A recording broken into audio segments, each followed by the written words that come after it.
Hai, Assalamualaikum warahmatullahi wabarakatuh. Waalaikumsalam warahmatullahi wabarakatuh. Senang sekali hari ini kita bisa kembali ngobrol-ngobrol, ketemu dengan narasumber yang nggak asing. Karena sudah pernah dulu. Berapa tahun kita, Bu? Nggak tahu ya berapa tahun. Setahun yang lalu kayaknya. 1 tahun? Setahun yang lalu coba. Tahun yang lalu ya? Tahun 2021 yang kemarin. Oh iya ya. Sekarang oh 2022. iya. Karena pergantian tahun aja gitu ya. Nah, ini kita hadir di sini sebenarnya karena ada beberapa yang merespon obrolan kita yang dulu itu yang kaitannya dengan tortikolis gitu, Mbak Erin. Gitu. Saya nggak bisa ngomong syukur alhamdulillah enggak ya. Iya. Karena mudah-mudahan itu enggak, bukan tortikolis maksudnya. Iya, harapan kita itu bukan tortikolis karena ternyata juga tidak mesti ya Mbak kalau Belum tentu. baby kita itu ada tengklernya, belum tentu si anak itu tortikolis dan harapan kita memang demikian, bukan karena tortikolis. Nanti saya juga mungkin bisa sharing tentang keponakan gitu. Kalau sharing anak belum. Oke, langsung aja ya Mbak ya. Ini berarti kita mencoba merespon pertanyaan yang masuk di postingan kita tentang tortikolis gitu ya. Ini ada beberapa yang ada yang bertanya, ada yang sharing. Tapi sekali lagi ini kita tidak sedang Mbak. Ini kita cuma sharing ya. Kita cuma sharing karena untuk mendeteksi bahwa itu tortikolis atau tidak tentu ahlinya. Betul. Gitu. Jadi kalau memang ada kasus misalnya anak Anda mungkin agak kok kayaknya khawatirnya tortikolis gitu ya. Nah itu sebaiknya pergi ke dokter anak ya, dokter anak, kemudian atau ahli fisioterapi atau bisa ke dokter rehabilitasi medik. Iya. Jadi begitu ya. Jadi ini sekali lagi obrolan kita ini adalah sharing ya, sharing karena aja. Pernah punya pengalaman seperti itu. Nah, yang pertama Mbak Erin, ini aku bacakan ya Mbak ya. Ini ada dari Ibu Ian Heriani. Assalamualaikum warahmatullahi wabarakatuh. Waalaikumsalam warahmatullahi wabarakatuh. Babyku perempuan berusia 6 bulan. Saat belajar duduk mulai kelihatan kepalanya itu tengleng gitu atau miring, tapi nggak ada benjolan di sekitar lehernya. Dan tenglengnya itu kadang ke kiri, ke kanan, cuman kelihatan kesulitan menatap lurus. Kalau nengok ke kanan atau ke kiri atau ke bawah, dia masih bisa gitu. Sudah coba di message atau dipijat karena tidak ada benjolan. Apakah itu juga masuk tortikolis? Nah, minta sarannya katanya.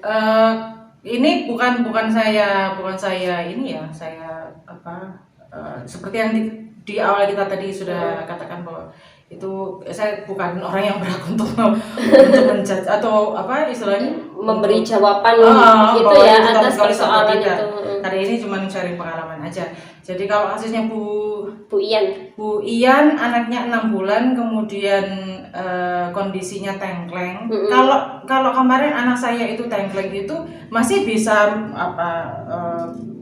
nunduk masih bisa dangak ke atas masih bisa. Cuman deteksinya itu pada saat dia nengok, karena kasusnya dia di kiri, pada saat dia nengok ke kiri gampang aja kan karena dia benjolannya maksudnya tortikolisnya di kiri. Nah kalau nengok ke kanan, nah itu yang agak susah, akhirnya badannya ikut. Nah mungkin ibu bisa dideteksi karena waktu itu dokter rehabilitasi medik saya itu mendeteknya waktu di meja itu, jadi diketuk-ketuk bagian apanya bukan bagian apa meja waktu itu ya. Waktu itu di mejanya diketuk-ketuk sebelah kiri. Kalau dia nengok ke kiri enak, berarti nggak masalah.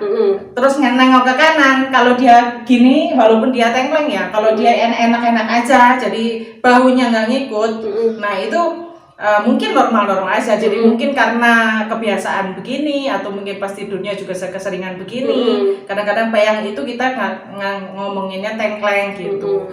Tapi kalau dia ikut, nah ini ikut bau-baunya, nah itu patut dicurigai tortikolis. Kemudian kalau untuk benjolan, saya pribadi dulu ketika varis itu saya sudah gini-giniin, saya nggak ngerti, nggak ada, Nggak ada perasaan saya nggak ada benjolan ya? benjolan. Tapi untuk ahli, makanya saya tadi bilang kalau kita orang awam itu memang nggak bisa mendeteksi. Jadi kita cuma tahu indikasinya aja. Jadi untuk mendeteksi bahwa itu tortikolis atau tidak, memang dokter ya ahli kesehatan yang tahu gitu. Ya memang nggak ini sih, kita nggak perlu terburu-buru menjudge itu tortikolis. Tapi juga memang waspada harus ya, karena juga harus waspada. Kasusnya tortikolis itu ketika sudah 1 tahun lebih, seperti yang di podcast yang dulu itu saya bilang itu sudah agak susah. Saya dulu pernah masuk di grupnya tortikolis itu, sudah ada kasus yang katanya sudah 5 tahun anaknya. Kemudian karena memang sudah susah, akhirnya operasi kan. Nah setelah operasi itu mesti treatment terus, tetap treatment terus. Jadi treatment terus walaupun sudah operasi, gitu.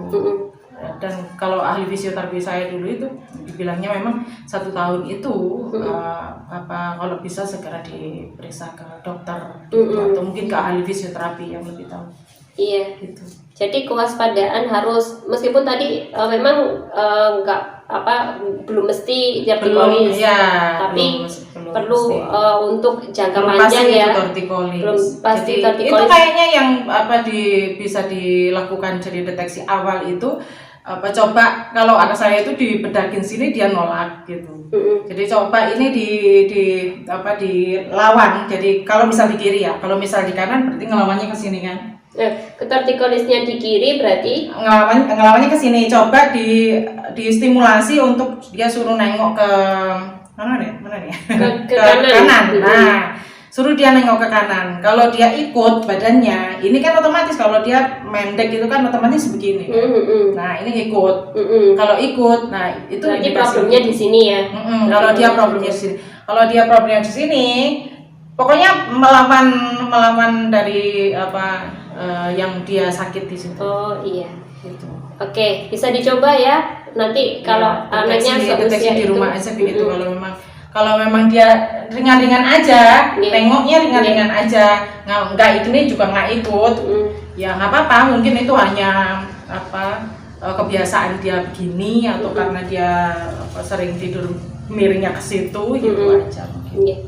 Dan tidak ada salahnya untuk konsultasi lah. Ya, kalau ingin memang kalau khawatir gitu misalnya ya, namanya juga ibu gitu kadang-kadang daripada was-was gitu ya.